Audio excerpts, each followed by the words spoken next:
Bonjour à tout le monde. Alors nous commençons par une prière et aujourd'hui, je vais utiliser beaucoup le livre bleu de prière. Livre de prière, vivre dans le royaume de la divine volonté. Alors ceux qui l'ont, cherchez-le et ayez-le devant vous. Alors je prends comme prière à la page 60. Divine volonté, venez habiter notre visite à Jésus. Ô prisonniers d'amour, nous vous aimons. Nous regrettons nos manquements. Nous vous adorons dans toutes les églises du monde, spécialement dans celles où vous êtes le plus abandonnés, seuls et rejetés. Oh, rendez mon cœur semblable à une lampe ardente qui brille toujours en votre présence, à chaque jour, à chaque heure, à chaque instant, maintenant et pour l'éternité. Père éternel, nous vous remercions pour toutes les grâces données à la bienheureuse Vierge Marie et pour avoir fait d'elle votre première-née. Fils éternel, nous vous remercions pour toutes les grâces données à la Sainte Vierge Marie et pour avoir fait d'elle votre mère toujours vierge. Esprit Saint éternel, nous vous remercions pour les dons et les grâces incalculables que vous avez déversés sur la bienheureuse Vierge Marie et pour avoir fait d'elle votre épouse immaculée. Trinité sainte, ayez pitié de nous. Nos anges gardiens, aidez-nous. Saint Michel Archange, défendez-nous. Saint Raphaël Archange, accompagnez-nous. Saint Gabriel Archange, défendez-nous. Amen. Alors, le titre de la conférence aujourd'hui, c'est Prendre conscience de la vraie vie. Nous sommes vraiment privilégiés, nous qui connaissons maintenant la divine volonté qui a été réinaugurée par Luisa Picaretta, en fait par Jésus-Christ, avec l'aide de Luisa Picaretta.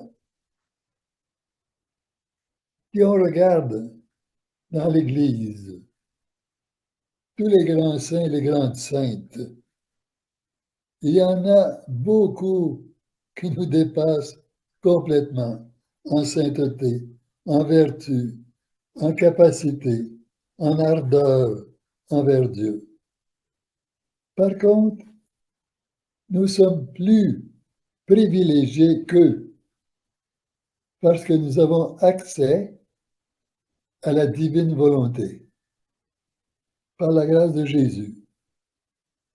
C'est lui qui a mérité tout ça.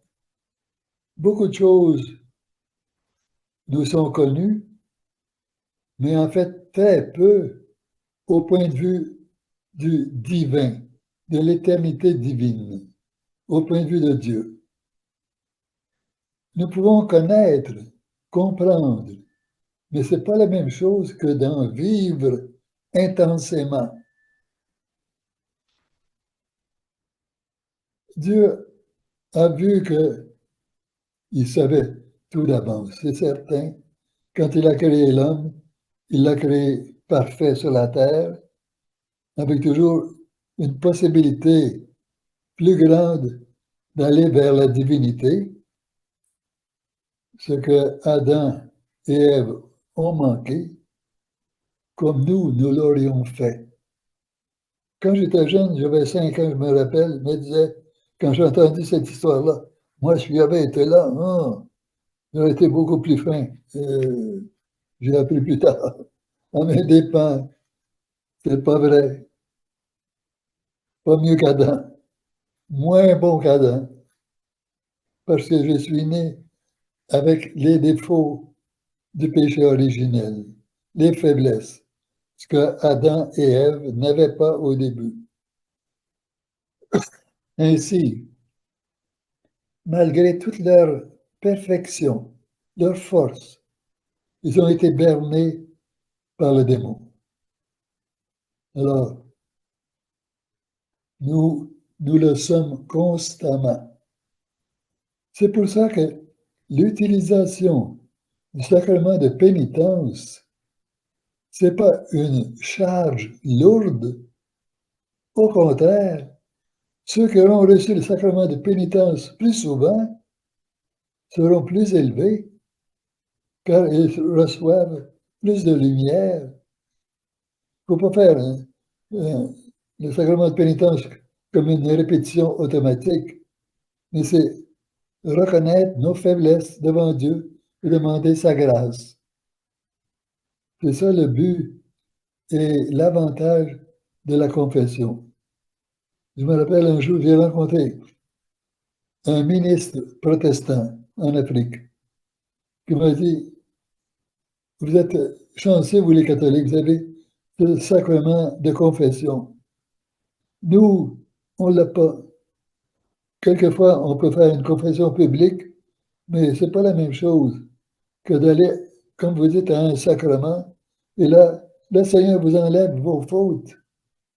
Nous, nous regrettons nos fautes, mais comment sont-elles enlevées? Nous, les protestants, on n'a pas de sacrement, sauf ceux qui sont dans l'Église anglicane. Ils ont le sacrement. Les- Alors, je prends le livre ici. Là. Euh, si on regarde ceux qui ont précédé notre venue, depuis notre Seigneur jusqu'à aujourd'hui, il y a beaucoup de saints et de saintes, même d'autres qui n'ont pas été nommés saints et saintes, mais qui le sont grandement parce qu'ils ont été cachés. Supposons qu'un ermite ou une ermite euh, va vivre dans la forêt et consacré à Dieu, vive très saintement devant Dieu et meurt inconnu de tout le monde. Cette personne-là ne peut pas être déclarée sainte ni bienheureuse. On ne la connaît pas. Mais devant Dieu, elle est là.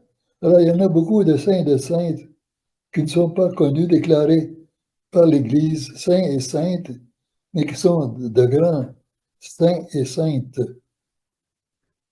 Alors, beaucoup de ces gens-là ont vécu avant nous, puis on a tout un catalogue de saints et de saintes de tous les jours, mais ils n'ont pas eu l'occasion d'entrer dans la divine volonté, parce que, pas à cause de la connaissance, si vous regardez dans leurs écrits, ils parlent de la divine volonté, d'accomplir la volonté de Dieu, de faire la volonté de Dieu. Mais la porte n'était pas ouverte encore. La porte a été rouverte, réouverte par Luisa Picaretta. Pas par elle-même, mais parce que Dieu l'a choisie. Il lui a fait une invitation. Ma petite Louisa, j'ai besoin d'une âme. Es-tu prête?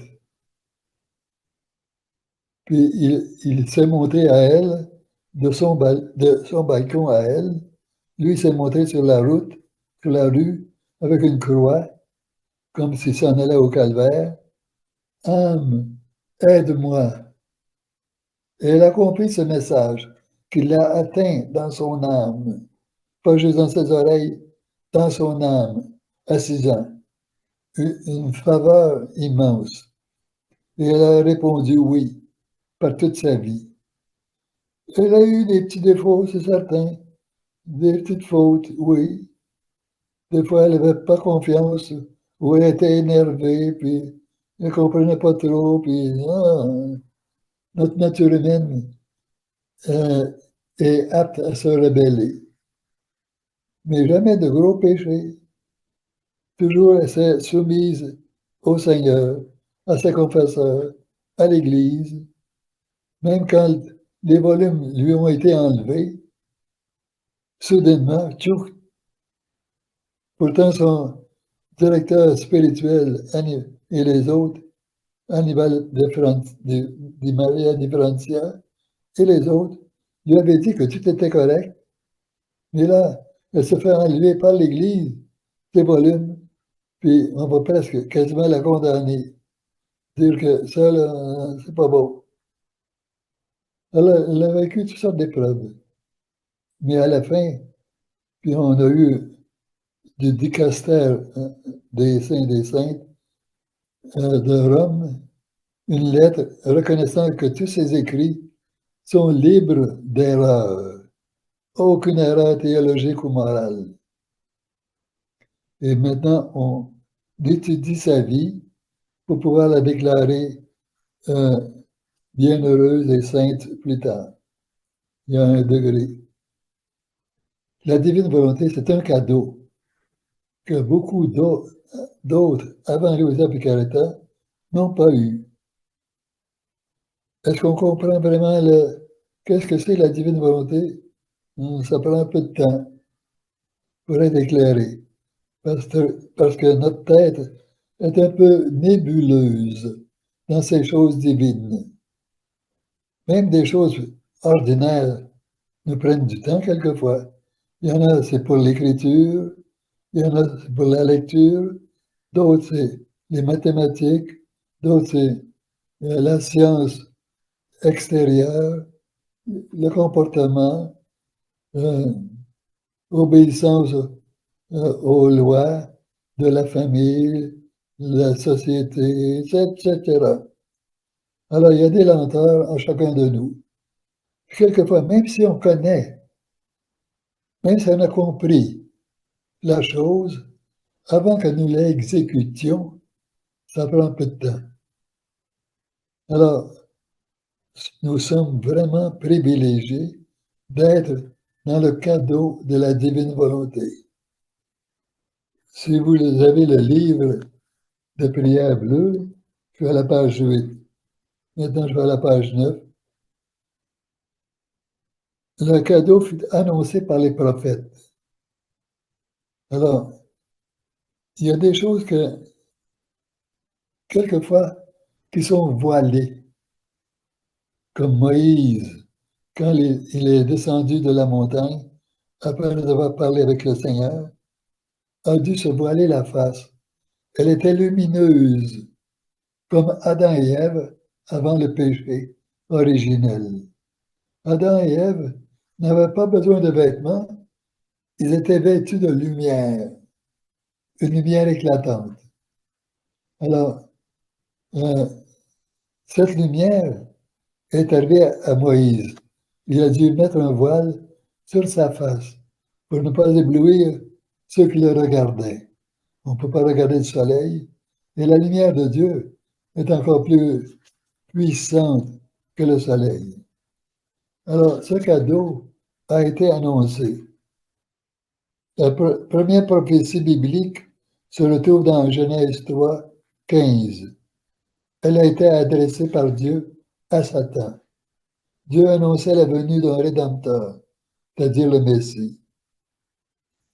Est-ce que les Juifs ont conservé cette annonce? Peut-être quelques-uns, mais ce qu'on voit actuellement avec la guerre n'est pas trop clair. Le royaume vient, il sera fait sur la terre comme au ciel. Alors, page 12.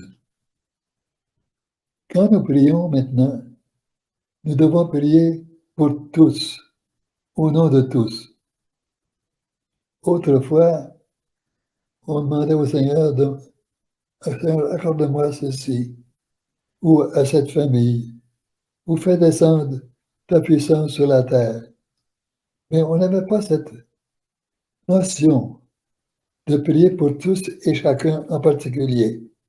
comme on l'a dans la divine volonté. C'est le Seigneur qui a ouvert la porte et nous demande de prier comme lui, pour tous et chacun, de notre temps, du temps avant nous et du temps après nous. Mais comment est-ce qu'on peut influencer ceux qui ont vécu avant nous? Par le Seigneur. Lui, il est là de toute éternité. Alors, ceux qui étaient là il y a 50 ans, il y a 100 ans, il y a 1000 ans, ils sont ici. Mais lui, Seigneur, il est comme ça, ou, comme il dit, un petit point qui voit tout. Alors, lui, il voit, je fais ma prière ici en 2025, et lui prend ma prière, notre prière, nos prières, et les accorde là où il veut, ou là où c'est demandé. Si on demande, par exemple, je voudrais que toute ma famille maternelle, paternelle, soit touchée par la miséricorde de Dieu à cause de leurs péchés. Peut-être qu'il y en a des païens là-dedans, des gens qui étaient des renégats. Le Seigneur va aller accorder ces grâces-là dans ce temps-là, avant nous, où ils ont vécu. Il leur accorde les grâces nécessaires. Pour Dieu, c'est rien. Pour nous, c'est quelque chose à admirer, mais pas à essayer de faire nous-mêmes. Nous n'avons pas le pouvoir. Mais on a la permission par Dieu d'aller dans tous les temps, même les temps futurs. Alors c'est pour ça qu'on fait des prières pour les temps futurs, que ton règne arrive, que ta volonté soit faite sur la terre comme au ciel. On nous, dans la divine volonté, le Seigneur nous dit, nous donne une façon de prier qui était un peu connue, mais sur laquelle on n'insistait pas tellement. On la retrouve dans les psaumes. C'est une tournée, faire un voyage dans la création. Par exemple, si je regarde la, la flore, les fleurs, les arbres, tout ce qui est dans le monde. Maintenant, avec la télévision, on peut voir beaucoup d'autres choses qu'on ne voyait pas. Différentes sortes de fleurs, différentes sortes d'arbres, des herbes, toutes sortes d'états. Et on admire Dieu. Et on lui dit, Seigneur, dans les arbres, les érables, les ormes, les pins, les sapins. Alors je vois que toi, tu as mis ton amour en créant cette sorte d'arbre pour notre profit. On se sert de différentes sortes d'arbres. Il y a des arbres durs, de bois dur, d'autres bois moyens, d'autres bois mous, d'autres qui sont bons pour le combustible, d'autres pour travailler, d'autres pour soutenir, comme les poutres. Alors, Dieu a fait tout ça. Et on regarde ça faire une tournée. Ah, je vois tout ça. Je vois la beauté, l'apparence extérieure qui est différente. Ensuite, la grandeur, la grosseur, l'odeur, les couleurs, l'utilité du bois, des arbres. Alors, on loue le Seigneur pour ça. C'est ça, faire une tournée. Seigneur, pour tous les arbres que tu as créés, que tu as mis à notre service et que tu fais repousser par ta grâce opérante, agissante, continuelle, répétitive, nous te remercions de ton amour, ta marque d'amour. Nous, est-ce que nous avons un amour tel? Pas du tout. Nous pouvons créer des petites choses à notre grandeur, mais des choses qui sont vraiment à la grandeur de Dieu, il n'y a pas grand-chose, sauf ce qu'on voit. ce qui nous entoure. Alors profitons-en, que ce soit les arbres, les fleurs. Les fleurs, on peut regarder la forme des fleurs, les fleurs où elles poussent, la grosseur, l'odeur, les couleurs, l'utilité des fleurs. Il y a beaucoup de fleurs qui donnent d'excellents remèdes à l'être humain. Il y a toutes sortes de choses comme ça. Les plantes, toutes sortes, puis les champignons. C'est vrai qu'il y a des champignons qui sont poisons, qui ne sont pas bons, mais le Seigneur donne des signes. Par exemple, il y a des insectes qui sont dangereux, qui piquent comme un venin.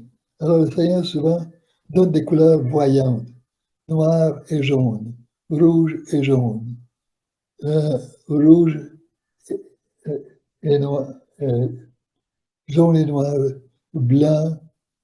Ça veut dire faire attention.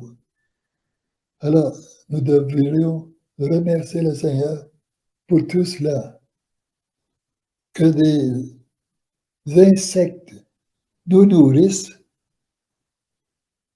Il y en a beaucoup qui ont perdu le sens de ça. Moi, j'ai vu ça en Afrique. Il y a des insectes comme des grosses sauterelles ou des criquets qui sont nourrissants, alors que les gens peuvent manger. Et j'en ai mangé. Il y a des fourmis qui, à un certain temps de l'année, sortent avec des ailes qu'elles n'ont pas ordinairement et vont essaimer ailleurs.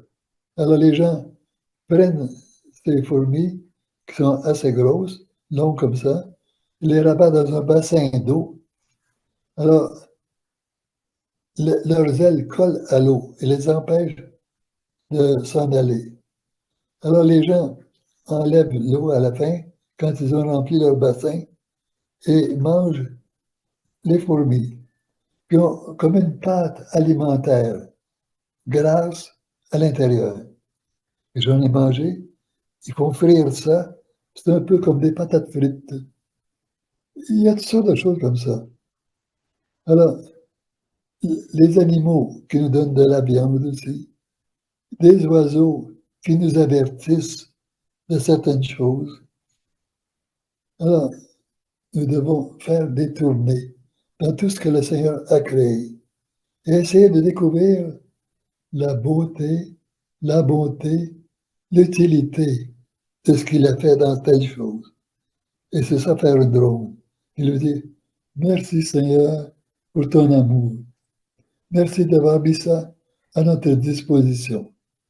Il nous a donné un intellect pour pouvoir utiliser ces choses-là. Même de nos jours, il y a des gens qui découvrent toutes sortes de choses. Alors, nous devrions faire chaque jour une tournée dans la nature. Ça peut être autre chose aussi. Ça peut être l'âme, la mémoire, la compréhension, le fait de parler, d'exprimer ce qu'il y a en nous et de recevoir ce qu'il y a dans les autres par nos oreilles. Nous devrions en remercier le Seigneur. Ceux qui sont sourds ou muets ou les deux manquent quelque chose. Le Seigneur les guérissait. Et ces gens-là veulent guérir aussi. Alors il y a des appareils pour les aider. Je me rappelle un jour, j'avais une dizaine d'années, il y avait des religieuses à Montréal, sur la rue Saint-Denis, qui prenaient soin des orphelins. Alors, un matin de février, il y a une religieuse qui, à 5 heures du matin, sortait, allait préparer la messe à la paroisse, c'était pas loin, pour, pour les deux, trois prêtres qui étaient là. Quand elle est sortie, elle a vu qu'il y avait un panier avec quelque chose, une couverture par-dessus. Elle a ouvert ça, elle a vu qu'il y avait un bébé. Elle a vu la tête du bébé, elle l'a rentré parce qu'il faisait froid. Puis là, elle a découvert le bébé. Elle a vu que le bébé était aveugle, ne prononçait aucun son, pas de bras, pas de jambes, comme une vraie saucisse. Alors, comme elle n'avait pas le temps, elle est allée chercher la supérieure, elle lui a dit, il y a ceci qu'on a trouvé, que je viens de trouver à la porte. Il n'y a aucune note dénotant d'où ça vient. Alors, une religieuse a été nommée pour s'occuper de cette personne-là. Alors, elle a trouvé un moyen, en mettant ses doigts sur la gorge du bébé, pour faire comprendre les sons, des vibrations. Ils ont nourri le bébé, qui avait une bouche comme tout le monde. Et puis, il semble que cet enfant-là a vécu une vingtaine d'années. Alors, le Seigneur donne des facultés à tout le monde. C'est ça, faire une tournée. Remercier Dieu pour les facultés qu'il nous a données. Les intelligences sont diverses. Il y en a qui vont comprendre la mécanique, d'autres la lumière, d'autres la nourriture, d'autres l'électricité, d'autres mathématiques, ou les artistes, d'autres choses, les beautés. Alors, on peut faire une tournée là-dedans. Remercier Dieu pour tous les talents qu'il a donnés. Ensuite, euh, prier dans la divine volonté. Il y a diverses façons. Il y a des façons qui nous sont données, des exemples. Alors, si vous regardez la page 12, il y a la prière dans la divine volonté, la prière dans la divine volonté au nom de tous. Alors, ça veut dire qu'on peut retourner dans le temps passé ou aller dans le temps futur ou même aller pour quelqu'un qu'on peut connaître qui demeure loin. Supposons que j'ai un oncle, que j'ai 10 ans, j'ai un oncle qui est malade dans un autre pays, alors je peux prier pour lui dans la divine volonté. Auparavant, on ne pensait pas toujours à ça. Mais dans la divine volonté, c'est qu'on met Jésus près de cette personne-là, de cet oncle-là, et lui va agir dans la divine volonté, ce qui est beaucoup plus grand que lorsqu'on me dit, tu as un oncle qui est malade, prie pour lui, Dieu, je vous ai le mari. C'est pas tout à fait la même chose. Là, c'est, si je prie moi-même, c'est de la sanctification de la vertu humaine. Mais si je le fais dans la divine volonté, c'est dans le divin. Et c'est énormément plus fort, plus vivant, même si on ne voit pas les résultats. On peut faire la prière à la divine volonté pour tout le monde ensemble, le monde entier.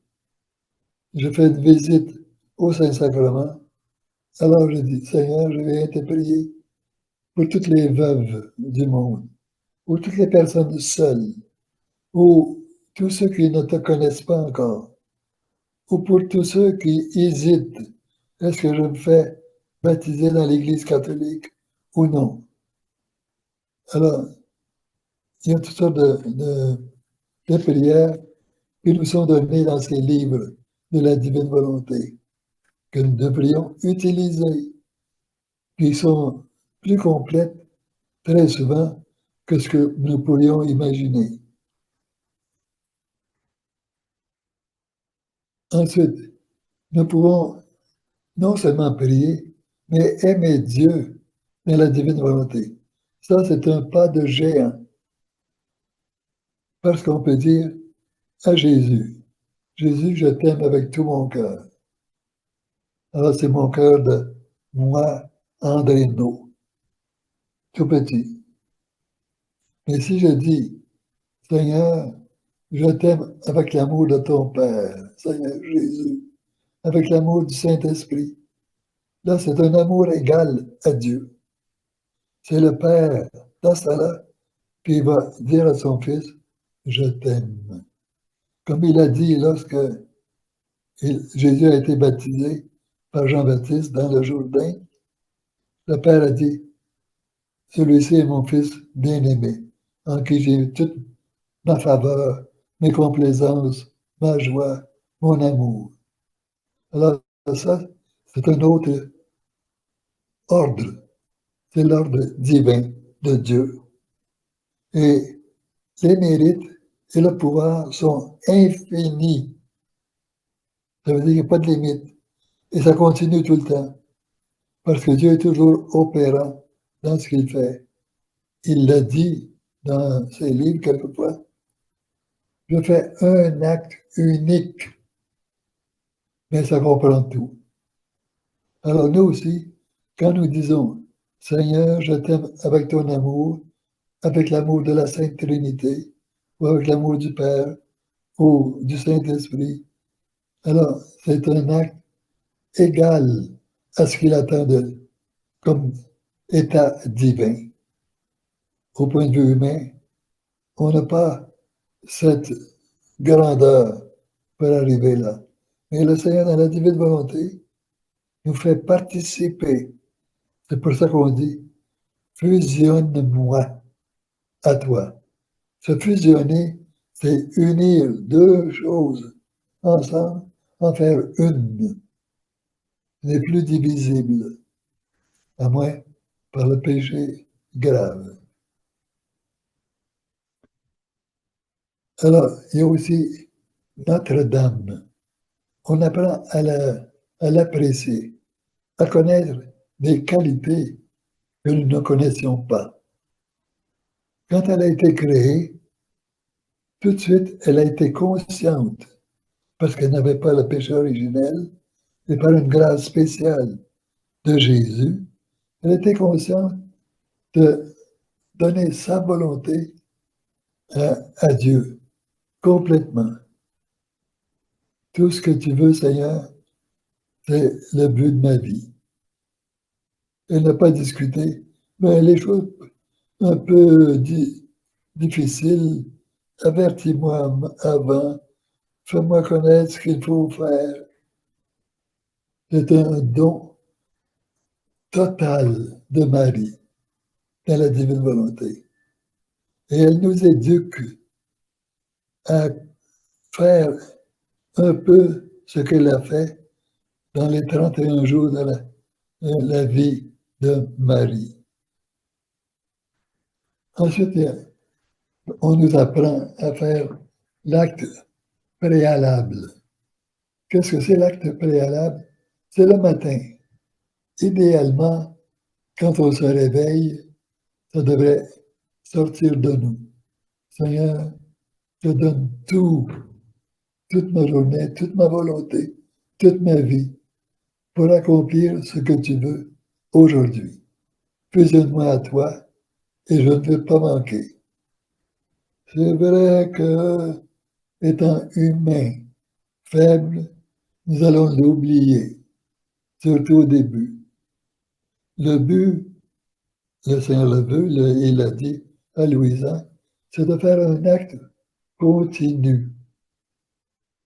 Alors, on nous aide en disant le matin, faire un acte préalable, premier, qui va inclure tout le reste de la journée. Ça peut être plus élaboré. On peut dire tout courtement, tout ce que tu veux aujourd'hui, c'est pour toi. Je vais le faire. Je vais vivre en toi. Ou énumérer les choses que nous allons faire. Je vais manger, prier, travailler, écouter, parler à d'autres, euh, accueillir les souffrances, les contradictions, sans maugréer, sans être fâché, sans devenir impatient ou impatiente. Ça, c'est l'acte préalable. Le premier, quelquefois, ça nous prend du temps au début d'y penser. C'est bon de se mettre un papier quelque part près du lit où on peut y penser. Ensuite, il y a les actes actuels. Les actes actuels, ça veut dire ce sont les actes qu'on a prévus dans l'acte préalable et que nous accomplissons. Alors je vais manger, je dis Seigneur, je te remercie de donner la nourriture et je te loue dans ton plan divin. Et je voudrais te louer pour tous ceux qui mangent aujourd'hui.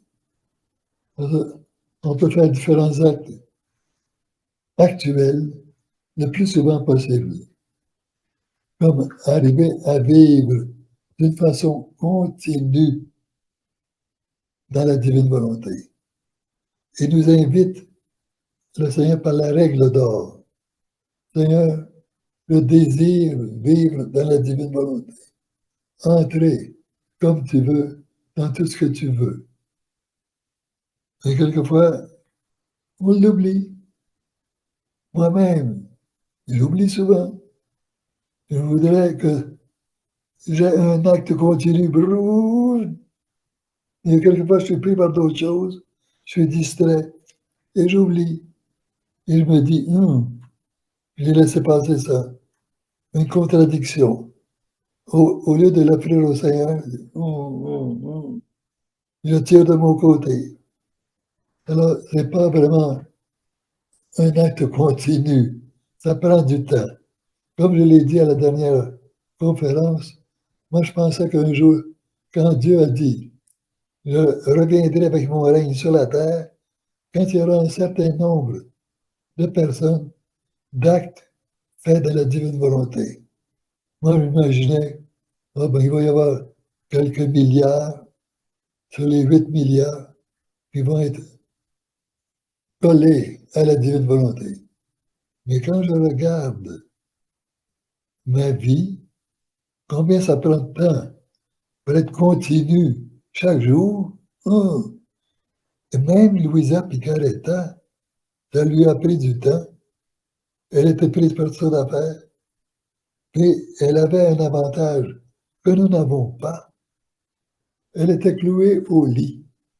Elle n'avait pas besoin de manger ni de boire.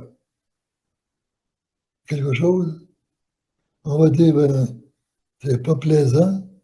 Elle ne pouvait pas goûter à tous les beaux fruits, les belles choses qui sont préparées. Ou peut-être, par contre, elle avait plus de temps pour être en relation continue avec le Seigneur. C'est ce que le Seigneur veut de nous.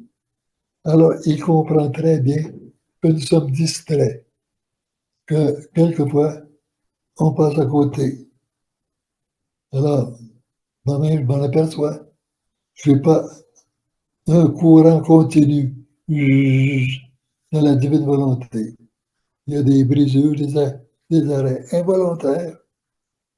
Mais ces, ces brisures sont moins nombreuses qu'au début. Les premiers jours dans la divine volonté, j'étais là le soir. Ouh, Seigneur, je t'ai oublié complètement. Je faisais mes prières, oui, mais pas dans la divine volonté. Ensuite, à la page 19, dans le petit livret, fiat, nous vous adorons. Fiat, c'est un mot latin, ça veut dire que ce soit fait. Alors, que la volonté de Dieu soit faite en chacun de nous. Ça devrait être d'une façon continuelle. Le Seigneur comprend très bien. C'est pour ça que nous sommes coupés de temps en temps. Je mange des tomates, des pommes, autre chose. Je regarde ceci. Il y a un verre. Alors j'enlève le verre dans la pomme. Je suis distrait. Au lieu de dire merci Seigneur de donner la vue devant tout ça. Merci pour la pomme. Ça doit être très bon parce qu'il y a un verre dedans. Euh, alors on va arrêter ici. Je vais continuer la prochaine fois. Prendre conscience de notre état, de la chance que nous avons d'être invités, qui que nous soyons, même dans le péché, même dans des situations irrégulières, d'être appelés par le Seigneur à vivre dans la divine volonté. Au nom du Père, du Fils et du Saint-Esprit. Amen. Au ciel, quand je vois qu'une âme s'ouvre pour m'accueillir, quelle que soit sa façon, ça peut être sa souffrance, un cri au secours, une prière de remerciement, je suis là, tous yeux, toute oreille, et ça me plaît énormément. Quelle que soit la personne, quelle que soit sa façon de faire, je suis là, tout heureux, parce qu'il y a une connexion de vie qui se fait entre le ciel et la terre. Et moi, j'arrive avec mon étincelle divine pour diviniser ce que cette personne fait et l'amener à mon Père, à l'Esprit Saint, à tous ceux qui sont avec moi. Alors voici ma prière aujourd'hui. Dans ta divine volonté, Seigneur, j'apporte devant ta majesté divine mes pensées, dans lesquelles sont les pensées de chacun, dans mes yeux, le regard de chacun, dans mes paroles, mouvements et affections et désirs, je t'apporte ceux de mes frères et sœurs pour faire réparation, pour obtenir lumière, grâce et amour pour eux dans ta volonté. Je te trouverai toi-même en moi et en chacun. Je veux faire ta vie. Je veux prier avec toi et le divin Père sera content. Et toute la cour céleste dira, qui nous a appelés sur la terre? Quelle est l'âme qui veut embrasser la divine volonté en elle-même, nous enfermant tous ensemble? Nous voulons vous faire descendre du ciel sur la terre pour obtenir tous les bienfaits possibles en faisant descendre Dieu du ciel sur la terre. Alors, je vais parler du pieux pèlerinage de l'âme dans les voies de la divine volonté. Et cela, vous l'avez dans le livre bleu de prière. Il semble peut-être y avoir deux éditions, parce qu'on m'a dit que les pages ne correspondaient pas. Alors, le pieux pèlerinage de l'âme dans les voies de la divine volonté, c'est à la page 22 dans mon livre. Ça peut être avant ou après dans l'autre édition. Qu'est-ce que c'est un pèlerinage?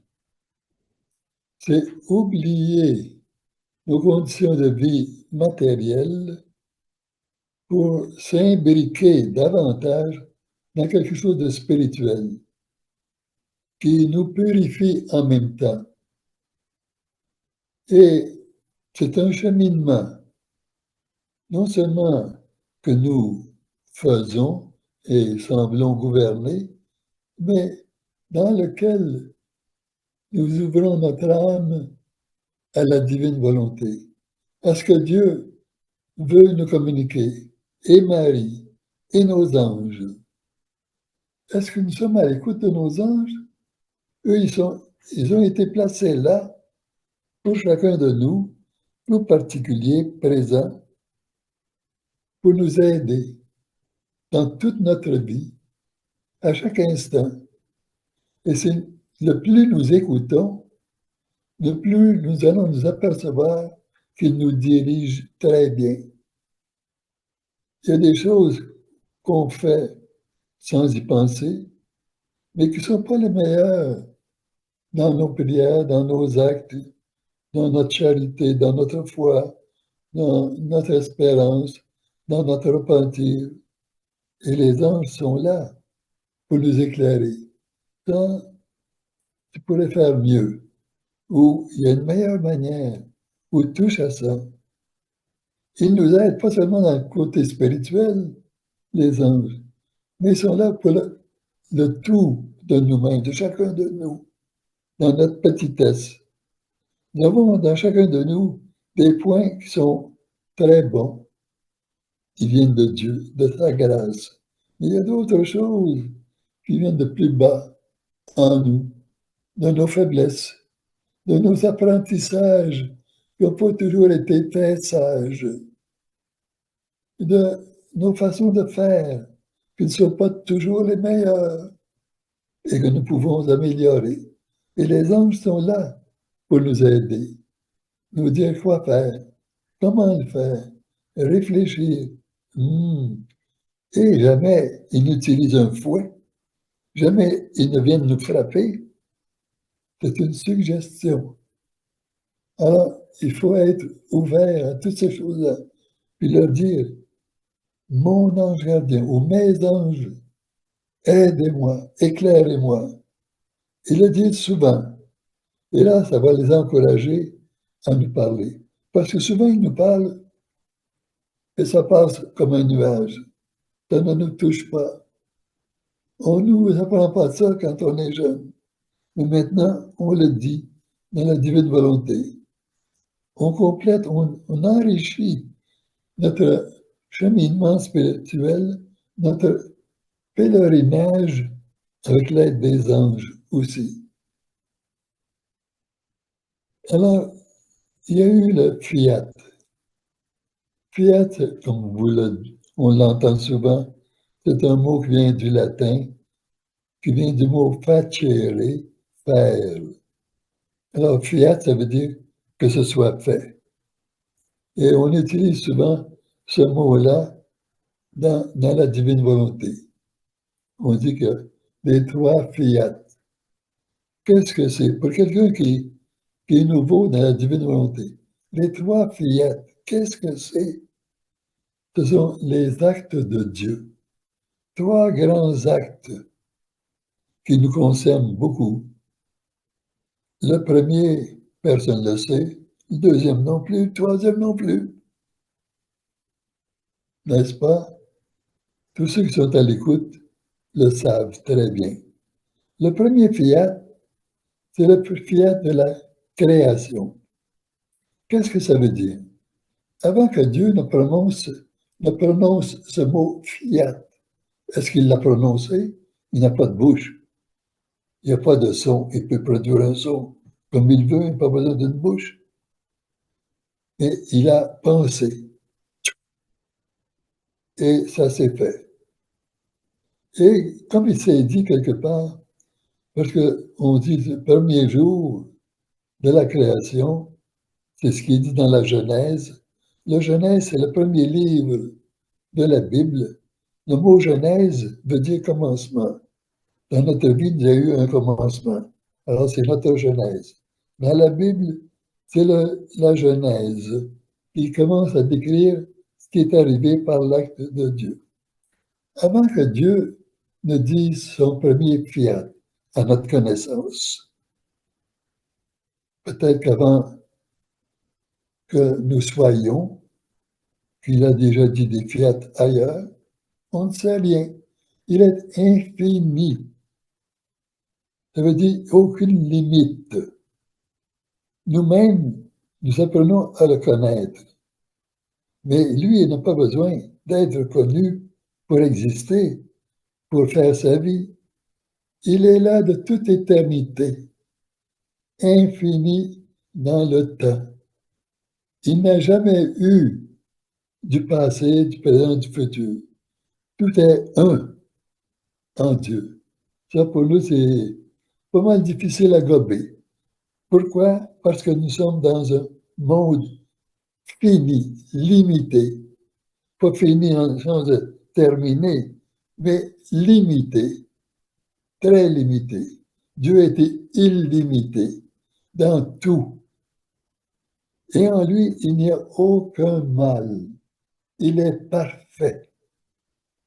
Nous sommes loin de connaître tous ses attributs, toutes ses qualités, avant qu'il ne prononce le premier fiat, c'est-à-dire qu'il a fait une création matérielle.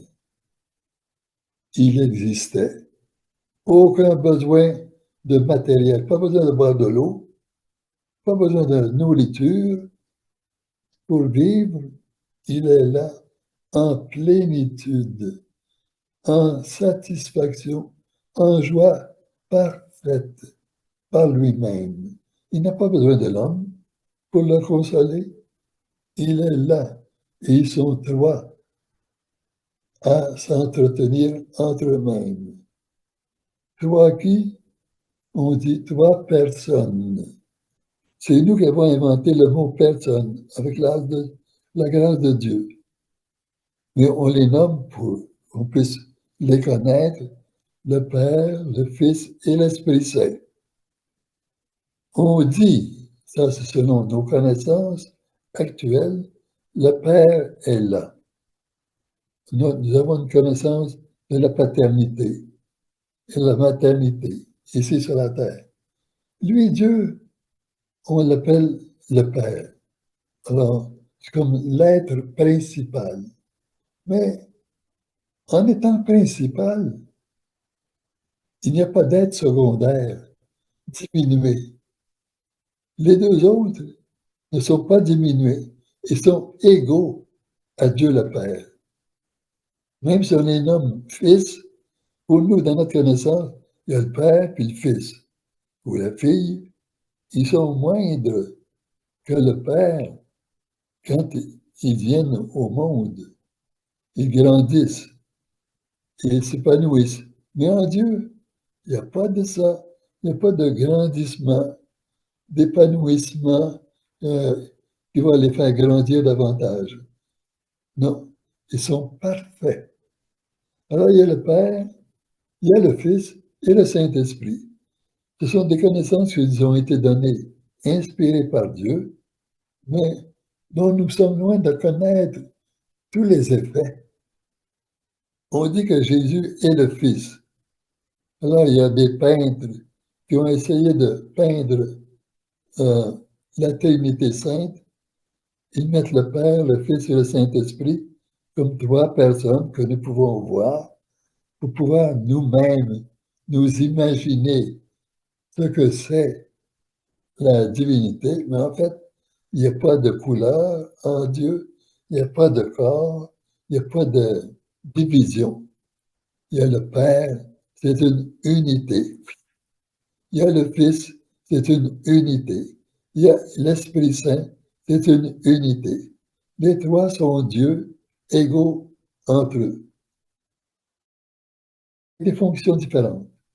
Là, nous avons beaucoup à apprendre. Et même quand nous serons de l'autre côté, dans l'éternité, ne pensons pas que nous comprendrons tout dans un éclair. Toute l'éternité ne sera jamais assez pour que nous puissions épuiser notre connaissance de Dieu. Imaginez, toute l'éternité, sans arrêt, jamais on n'arrivera à comprendre, à connaître Dieu totalement. Il va toujours nous faire connaître quelque chose de beau, d'inconnu. On va s'évanouir. On va dire, waouh, waouh. Et à chaque fois, les connaissances, les vérités qu'il va nous révéler seront des sujets de joie immense au ciel. Il nous dit dans les livres du ciel, apprenez à connaître ces vérités que je vous donne. Et souvent, ces vérités, comment on les trouve? Et souvent, il commence par, tu dois savoir. Il dit ça à Louisan, mais il nous le dit à nous tous, tu dois savoir. Et là, il nous dit une vérité. Moi, j'en ai compté presque 450. Il y en a peut-être plus qui m'ont échappé.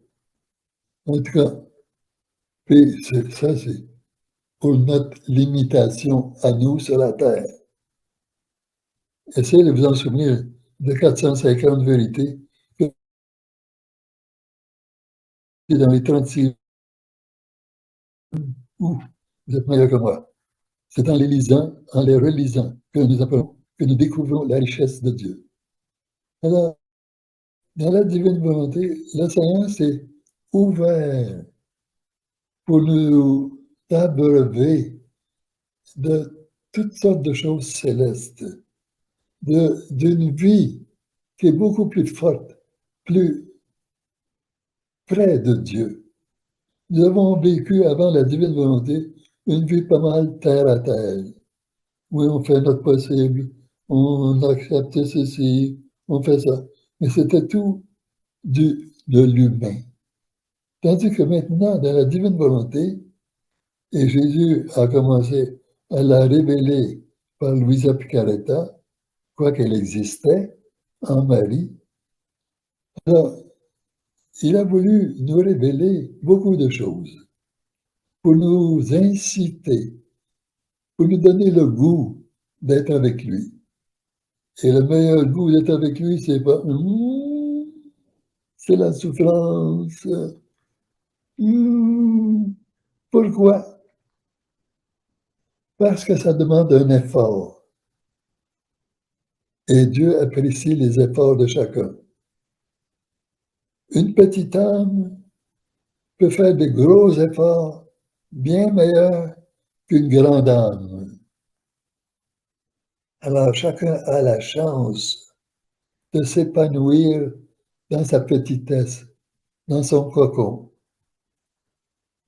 Avant que Dieu prononce le premier fiat, il existait.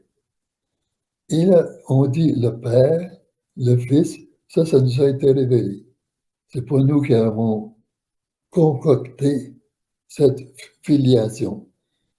Alors, il veut nous faire comprendre la relation d'amour, de dépendance.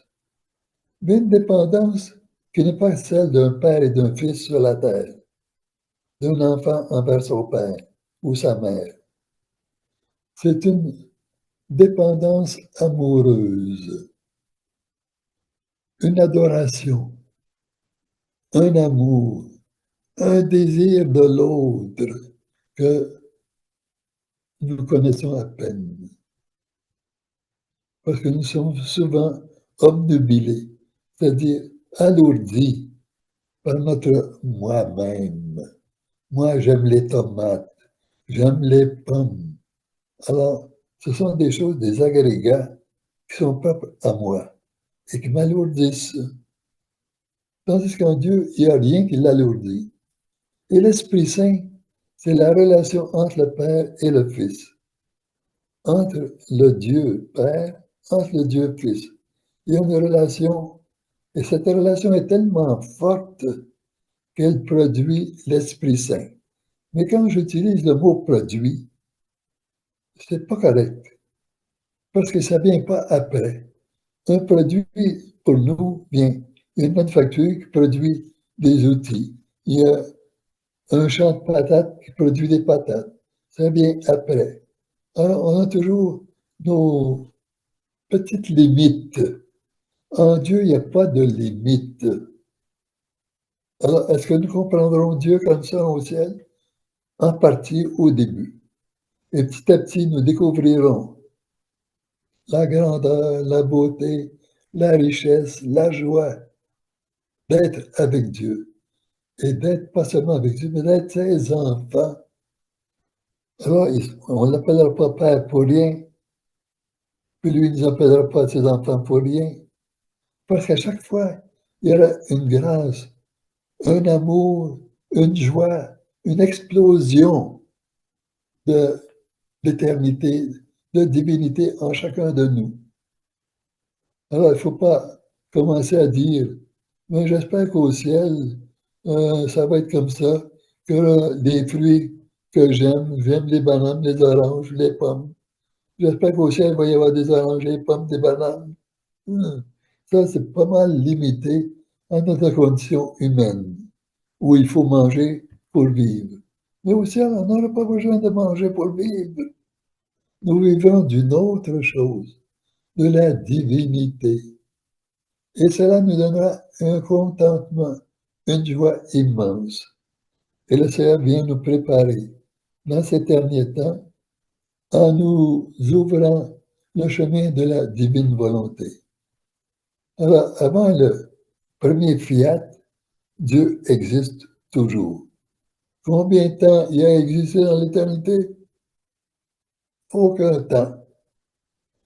Le temps, c'est comme une boîte dans lequel on met quelque chose. Mais on ne peut pas mettre dans une boîte grosse comme ça un éléphant. C'est impossible. Alors, c'est la vie divine à laquelle nous sommes appelés, mais pas semblable à notre vie humaine, qui est toute petite. Alors, avant le premier fiat, Dieu existe en paix, en sérénité, en joie, en perfection. Il n'a pas besoin de créer quelque chose. Il n'a pas besoin de faire un fiat. Non, aucun besoin. Il l'a fait par amour, par bonté. Il va dire, il s'est dit, je suis bon, je suis heureux, je vais profiter de ma joie des êtres. Alors, il a commencé le premier fiat en créant ce que nous appelons l'univers. A-t-il fait quelque chose avant l'univers? On ne sait pas. Dieu est Dieu. Il a pu faire beaucoup d'autres choses avant cette création du premier fiat.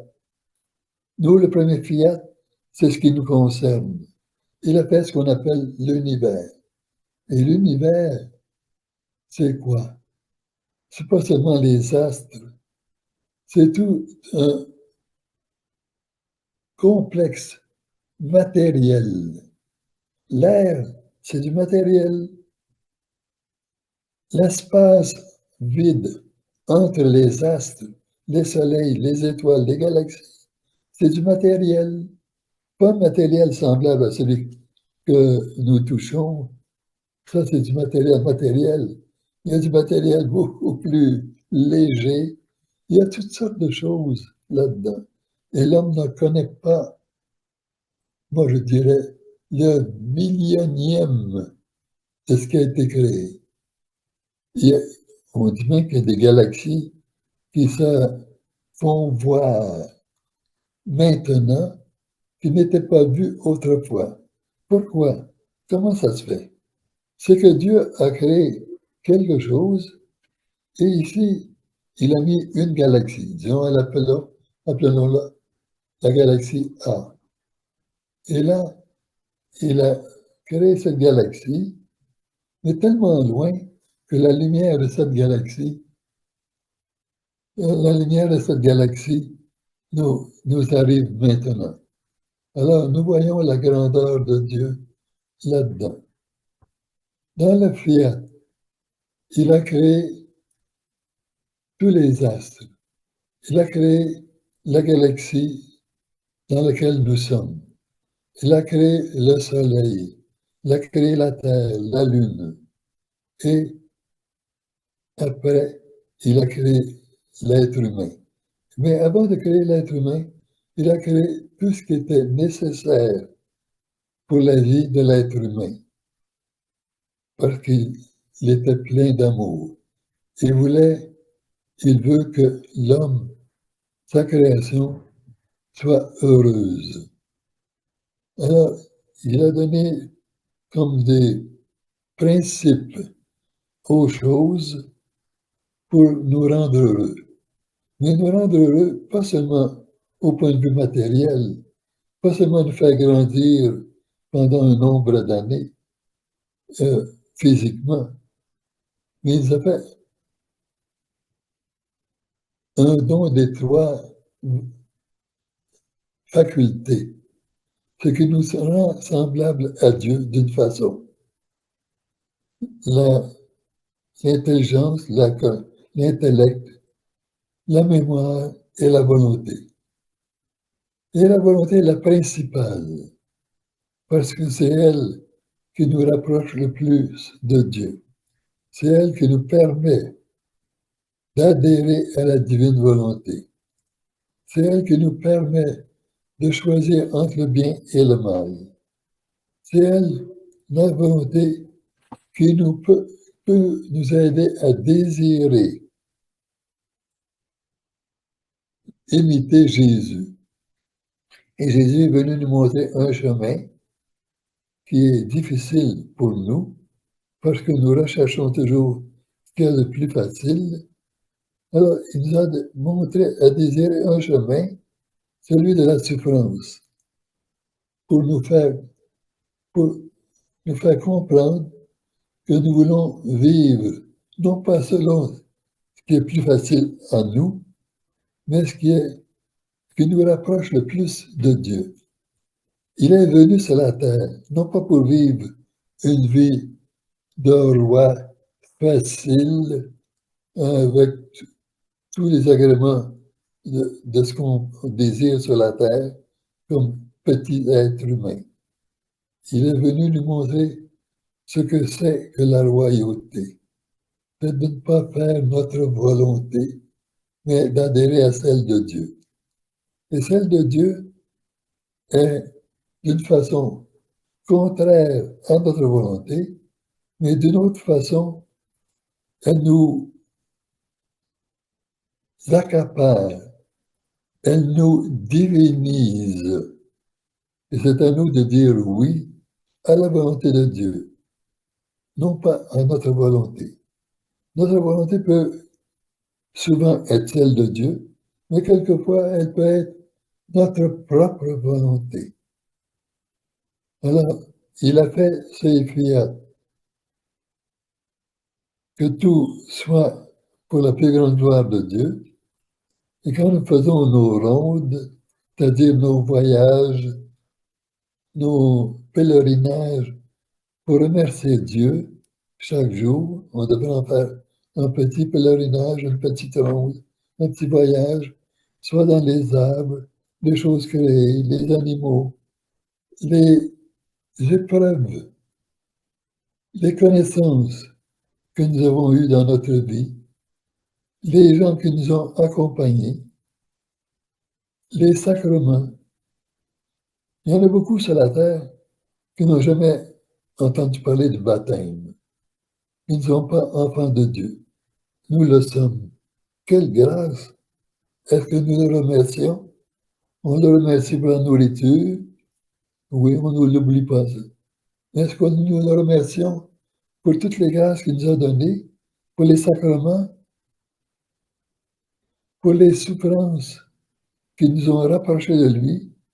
Parce qu'une souffrance, c'est une purification de notre volonté humaine. Notre volonté humaine, si elle n'avait pas eu le péché originel, serait agrégée à Dieu en tout facilement. C'est pourquoi Jésus dit, les actes bons que Adam et Ève ont fait avant le péché originel, les gardent et sont là dans l'éternité, ne sont pas effacés, pas du tout, même s'ils ont fait le péché originel, qui était beau et bon, demeure là. Et il n'y en a pas beaucoup qui peuvent faire des actes comme Adam et Ève ont fait. Il y a la Sainte Vierge qui peut les surpasser. Et le Père Maton a parlé pas beaucoup de la Sainte Vierge, alors je ne dirai pas beaucoup de choses sur elle. Il y a le fiat de la rédemption. Qu'est-ce que c'est? C'est que Dieu voyait bien que l'être humain dépérissait. Il n'est pas assez fin, assez bon, assez parfait, assez spirituel pour remonter à Dieu. Ça prend un coup de pouce. Et ce coup de pouce, c'est quelque chose auquel personne de nous n'aurait pensé. Il a envoyé son Fils sur la terre se faire homme pour qu'on puisse le voir. Il aurait pu être un nuage ici et là sur la terre, mais il a voulu le faire pour qu'on puisse le voir vraiment, vivre comme lui, l'imiter. On ne peut pas l'imiter parfaitement, c'est entendu. Il est homme-Dieu. Son amour, dans son humanité, dépasse notre humanité. Et Jésus le dit, cet amour en moi me brûle. L'amour divin brûle son humanité. Ça le fait souffrir. Il va craquer, exploser quasiment. Alors, c'est à nous de désirer cet amour de Dieu en nous. Nous sommes enfants de Dieu, comme Jésus. Jésus est venu nous montrer beaucoup de choses auxquelles nous n'avons pas fait attention. On ne nous a pas toujours présenté ces choses-là dans la spiritualité. Par exemple, que Jésus, dans le sein de sa mère, était conscient, dès le début de sa conception, de son état de prisonnier dans le noir, dans le ventre de sa mère, et dans l'impossibilité de bouger. Même s'il grandissait pendant les 9 mois, il ne pouvait pas bouger. Imaginez-vous, pendant 9 mois, si nous étions incapables de bouger et dans la noirceur, quelle souffrance Jésus l'a prise sur elle-même. Nous, quand nous sommes dans le sein de notre mère, nous sommes inconscients de tout ça. Même si nous subissons des coups, des souffrances, si notre mère tombe, peut donner un choc, l'enfant ressent le choc, mais il n'est pas conscient de tout ça, comme Jésus il l'était. Et Jésus a accepté d'être conscient pendant les 9 mois où il était dans le sein de sa mère. Il a accepté toutes les souffrances. Il priait. Il était conscient. Il priait pour la rédemption, pour les réparations de tous les péchés. Pendant ce temps-là, il n'était pas à rien faire comme nous. Il est venu au monde après 9 mois. Ça a été une délivrance. Et là, sa mère l'a vu. Elle était consciente que lui, Jésus, était vivant et conscient dans son sein. Peut-être pas à pleine capacité, ça on ne sait pas. Mais elle était consciente qu'il était là et qu'il souffrait. Et lui, Jésus est venu au monde. Et là, il est venu pour la rédemption. Ça veut dire sauver le monde. Le monde avait besoin, parce que tout le monde dépérissait. Les péchés s'agrandissaient. La vie sociale dépérissait. Même dans le temps de Jésus. Il est venu il y a 2000 ans. Mais même avant ça, ça dépérissait. Et actuellement, on voit que ça dépérit encore. On veut se servir de l'intelligence artificielle pour limiter, quoique ce n'est pas peut-être euh, l'intention des inventeurs de l'intelligence artificielle, mais peut-être pour connaître tous nos déplacements, toutes nos limites. Alors, Dieu ne veut pas nous limiter. Lui, il est venu, Jésus, justement pour enlever toutes ces limites du mal. Il en a subi le coup. Le coup, c'était de sa passion, ses jours sur la croix, ses heures sur la croix et la mort. Il a été rejeté. Pourquoi? Parce qu'il a fait des miracles, parce qu'il a aidé les gens. Alors d'autres, les grands, ceux qui avaient le pouvoir sur le peuple, ont été jaloux. Ils auraient voulu, eux, être capables de faire cela, mais ils ne l'étaient pas parce qu'elles n'agissaient pas selon la volonté de Dieu. Alors Jésus est venu montrer que tout le monde pouvait agir selon la volonté de Dieu, même les plus petits. Rappelez-vous, euh, euh, les, Lévi, celui le tout petit qui est monté sur un sycomore pour voir Jésus passer. Alors Jésus l'a regardé, je vais aller manger chez toi aujourd'hui. Alors il était tout petit, rien. Puis là, il a vu quelque chose de grand, d'admirable, de doux, de bon, de bienfaisant. Et il a changé de vie. Alors c'est ce que Jésus proposait à tout le monde. Mais il y avait des grands parmi le peuple juif qui voulaient avoir cette adulation pour eux, pas pour Dieu, pas pour les autres, pour eux. Ils voulaient se faire aduler, se faire mousser, grandir, paraître bon. Alors ils étaient jaloux de Jésus. Ils ont dit, on va s'entendre pour le faire périr, celui-là, le décoller de sur la terre, qu'on n'ait plus aucune mémoire de lui. Alors, on va le faire mourir d'une façon ignominieuse, d'une façon exécrable. Tout le monde dit que c'est un bandit, c'est le pire des hommes qui a existé sur la terre, alors que c'était le meilleur des hommes sur la terre. Et Jésus a tout accepté. Et en cela, il a accepté d'être puni à notre place. Il a dit, Père, pardonne-leur, ils ne savent pas ce qu'ils font. Ce n'était pas adressé seulement à ses bourreaux, c'était adressé à chacun de nous. Père, pardonne-leur, ils ne savent pas ce qu'ils font. Alors, ça a été la rédemption. Et cette rédemption continue, comme la création continue. Elle n'a pas terminé. La fin du monde viendra quand Dieu le voudra. Il a dit à Louisa, quand il y aura assez de personnes qui vivront dans la divine volonté, selon le nombre que j'ai établi, alors là, il y aura la fin du monde. Et qu'est-ce qui arrivera après? Dieu seul le sait. Beaucoup font des équilibrations, des imaginations. Il va y avoir ceci, il va y avoir cela. On ne sait pas vraiment. Il y en a qui font des prédictions.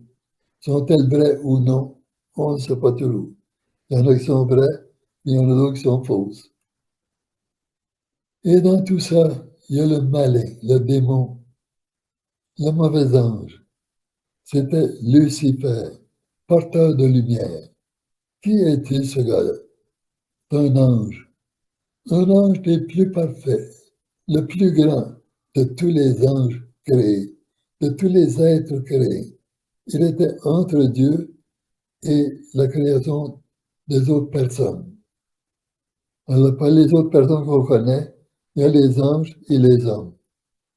Il était entre Dieu et les anges, porteur de lumière. Mais Jésus a dit que tout être intelligent doit subir une épreuve.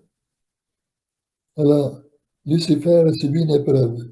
Les anges ont subi une épreuve. Marie a subi une épreuve. Nous-mêmes, nous subissons des épreuves. Alors, l'ange parfait n'a subi qu'une épreuve, parce que lui n'avait pas à penser longtemps avant de faire son choix. Et il n'a pas voulu adhérer à l'épreuve que Dieu lui proposait. On dit, c'est saint Thomas d'Aquin qui l'a dit, que probablement il a vu que Dieu se ferait homme et qu'il y aurait une mère que nous devrions aimer et qui serait la mère de Jésus, plus grande que lui, Lucifer. Ça, il n'a pas voulu l'accepter. Dans son orgueil, non.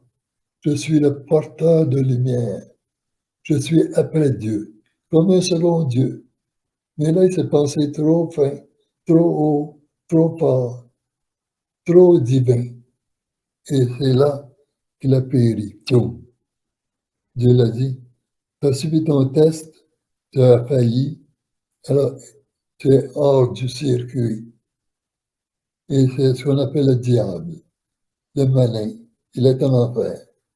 En enfer, ça veut dire un temps de souffrance hors du circuit de Dieu. Mais lui qui a goûté à Dieu, il souffre doublement, beaucoup plus que nous puissions l'imaginer. Et les anges mauvais, qui étaient parmi les anges créés par Dieu, il y en a un tiers qui s'est précipité avec lui. Parce que dans sa chute, il a demandé aux autres anges, les 9 cœurs des anges, qui veut me suivre? Dieu nous fait un test, il ne faut pas tomber dans le piège, hein, quand même. On est plus fin que ça. Hein. Mais ils sont tombés dans le piège. Ils se sont séparés de Dieu. Ils ont pensé qu'ils étaient plus grands que Dieu. Alors, un tiers des anges sont devenus des démons, des diables. Ils sont avec Lucifer. Et ils sont jaloux de l'homme, de l'être humain. C'est pourquoi ils viennent nous tenter, nous vernificoter, nous mentir, nous attirer par toutes sortes de choses.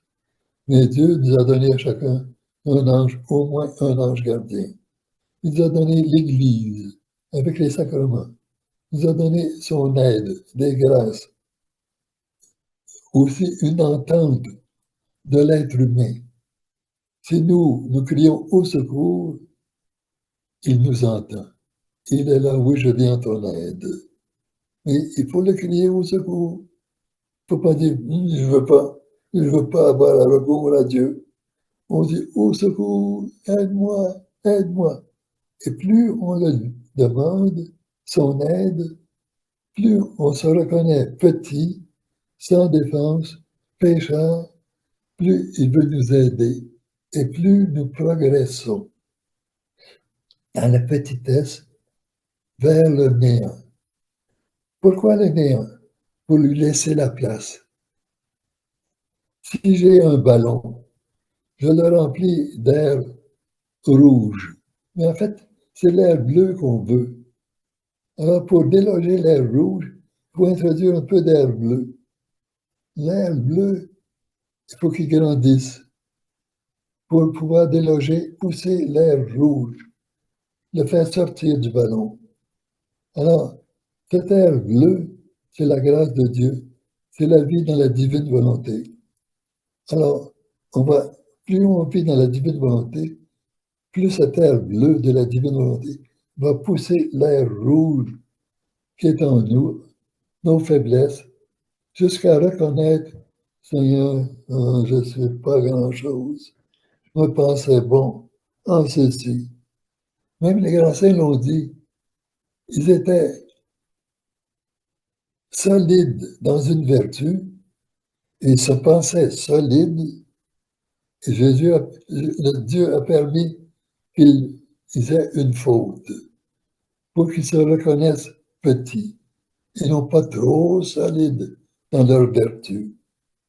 Si un saint ou une sainte, par exemple, se reconnaissait comme absolument doux et humble de cœur, alors le Seigneur permettait que dans une occasion, ils se fâchent ou deviennent enflammés ou perdent le contrôle pour que là, ils réalisent, je me pensais bon, mais je me suis fait avoir.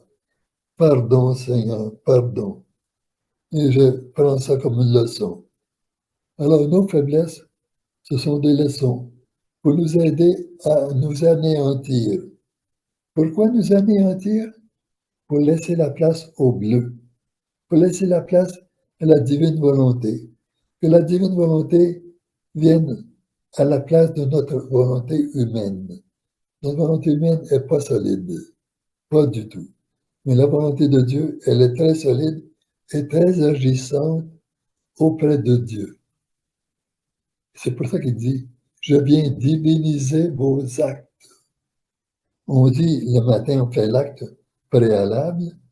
Seigneur, tout dans cette journée, je veux te l'accorder. Fusionne tous mes gestes, mes pensées, intérieur, extérieur, tout en toi. Et on essaie, durant la journée, de faire des actes actuels, c'est-à-dire de renouveler cette connexion avec la divine volonté. On n'y pense pas toujours au début, ça prend du temps. Il y a des êtres qui sont plus privilégiés, comme Luisa Picaretta, qui avait à rester au lit. C'est pas le fun, c'est pas le plaisir de rester au lit comme immobile.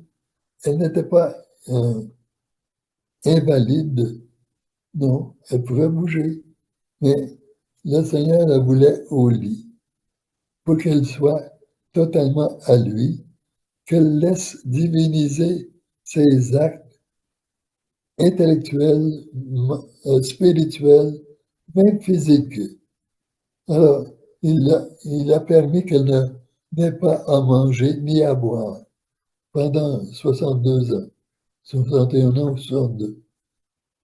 Ce qui est énorme. J'ai appris récemment que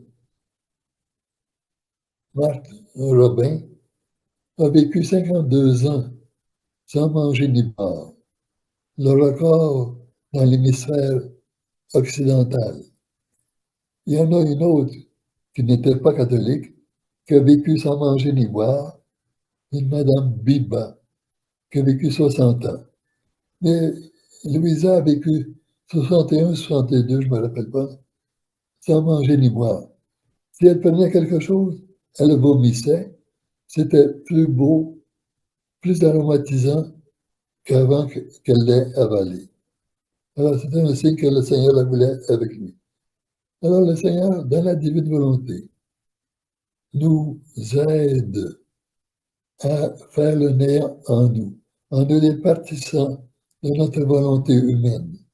C'est pas facile, parce qu'on a des goûts qu'on a pris quand on était jeune, des habitudes qui étaient bonnes pour nous, mais qui ne sont peut-être pas toujours bonnes.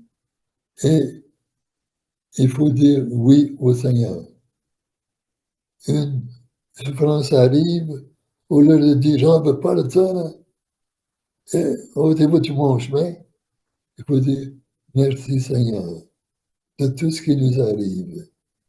Il faut réagir divinement. Seigneur, que ta volonté soit faite sur la terre comme au ciel. Qu'elle soit faite comme tu veux en moi. C'est pourquoi nous apprenons tout cela en lisant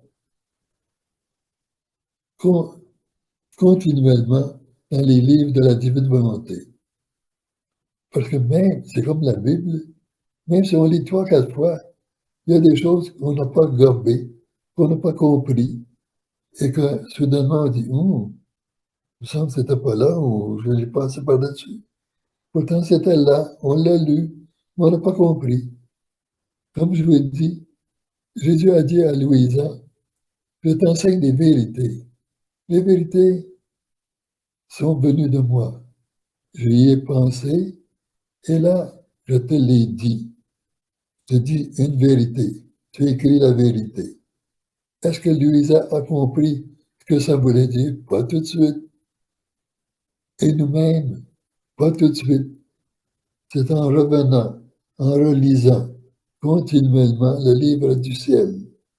Même si on n'a pas le temps,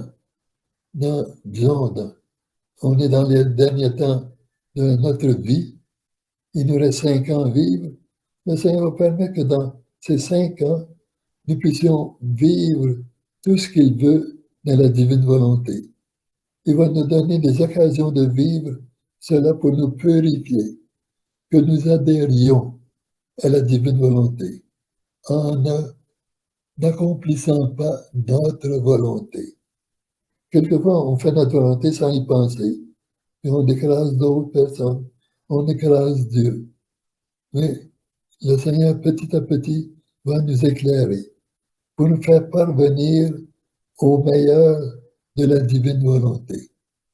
Alors, ouvrons notre cœur, n'ayons pas peur. Et s'il y a des souffrances, le Seigneur donne les forces nécessaires pour en sortir, pour les accepter. Il y en a des gens, des fois, qui ont des accidents. On voit de temps en temps des athlètes, super athlètes, et qui ont un accident, soit en automobile, soit en ski, à la course ou en autre chose, et qui sont paraplégiques pour le reste de leur vie. C'est pas drôle. Il y en a quelques-uns qui en sortent, mais la majorité, non. Alors, au point de vue spirituel, nous avons eu des accidents. Ils nous ont rendus de quelquefois paraplégiques. Supposons que j'ai beaucoup d'orgueil en moi, ou de vanité, ou de jalousie, ou je sais pas quoi, vouloir paraître aux yeux du monde. C'est comme être paraplégique. Et le Seigneur veut nous faire sortir de cela. Il nous donne des occasions pour nous humilier, pour considérer, ça c'était mon goût, mais là je dois abandonner cela pour faire comme Dieu veut. Alors Dieu vient à mon aide. aide-moi à me secourir. Alors, il y a la troisième sanctification, troisième période, le troisième fiat dans lequel nous sommes. Et nous sommes heureux d'y être, avec la connaissance de la divine volonté. Combien de saints et de saintes avant nous auraient aimé être dans cette période-là, ne l'ont pas été. Nous sommes privilégiés. Alors profitons-en. Remercions le Seigneur. Ne soyons pas découragés. Même si on ne comprend pas tout, même si tout ne vient pas à notre avantage, on recommence chaque jour. Seigneur, aide-moi à faire ta volonté. C'est pas fameux. J'ai de la difficulté à aller lire les livres, à comprendre ceci. Des fois, j'ai trop de travail, ou je suis trop harassé, ou trop fatigué, ou il y a des gens autour de moi qui me condamnent, qui me font souffrir. J'ai à peine du temps pour prier. Acceptez votre état et dites, Seigneur, que ta volonté soit faite en moi. Aide-moi à vivre comme tu veux. Ça, le Seigneur va l'apprécier beaucoup. Et quand on dit ça, c'est comme appeler le Seigneur, viens à mon âme. Et Jésus est là à l'affût dans le ciel pour chaque âme qui l'appelle. Ah, il attend ça là comme un son de cloche. Ah oui, j'arrive. Tchouf, quelle joie. J'arrive dans une âme qui a besoin de moi, qui veut mon aide. Et ça le réjouit, et tout le ciel entier. Alors, ne soyons pas découragés. Même essayons de faire connaître la divine volonté aux autres. Si vous dites, non, j'ai pas les paroles, j'ai pas la façon, alors vous préparez dans votre cœur, Seigneur, aide-moi à parler un jour ou à faire connaître ta volonté. Puis, ça peut être inopiné, imprévu, et puis vous allez pouvoir parler de la divine volonté, même si vous ne connaissez pas grand-chose. Dites pas des sottises, mais parlez de la divine volonté. Dire, faire la volonté de Dieu, c'est mieux que faire notre volonté humaine. Il y aurait beaucoup de choses encore, c'est ça pour la prochaine fois. Alors, je vous souhaite un bon temps de Pâques qui est mieux que le carême. Le carême, c'est 40 jours, Pâques, c'est 50 jours, jusqu'à la Pentecôte. Alors, c'est un temps de joie, un temps de se refaire avec Dieu. Et cette semaine-ci, jusqu'à dimanche, c'est le temps de la miséricorde. Alors, il y en a peut-être qui ne connaissent pas ça encore, mais il y a une neuvaine de la miséricorde qui a commencé le vendredi saint, qui se termine dimanche, le dimanche de la miséricorde, qui donne une indulgence plénière. Indulgence plénière, ça veut dire que quand on meurt, quand tout est réalisé comme il faut, on n'a pas à passer par le purgatoire. On va directement au ciel. Purgatoire, c'est quoi? C'est un état d'âme. C'est pas un feu, on dit comme un feu. C'est une purification, un état d'âme qui, comme Louisa le dit, Seigneur, tu es où? Tu me prives de ta présence. Alors, le purgatoire, c'est une privation de la présence de Jésus, de la présence de Dieu. Et pourtant, on sent cette, ce désir d'être avec Dieu. Ça nous prend tout dans le purgatoire, tout, toute cette vie-là. Puis il y en a qui vivent, on dit, plus longtemps ou plus intensément, le désir de Dieu qui n'arrive pas. Puis on n'a aucun repère pour dire, j'ai passé 30 années ou un mois. On n'a aucun repère au purgatoire. Alors, avec une indulgence plénière, on évite le purgatoire quand toutes les conditions sont réunies. Alors, je vous souhaite un bon temps de miséricorde divine et de purgatoire, et de, pas de purgatoire, de temps pascal. Et, et que le Seigneur vous bénisse tous et vous donne toute sa grâce, qu'il vous fasse connaître ses vérités pour vous enrichir. que vous puissiez arriver à un néant pour être plus plein de lui. Au nom du Père et du Fils et du Saint-Esprit. Amen. Merci de votre patience.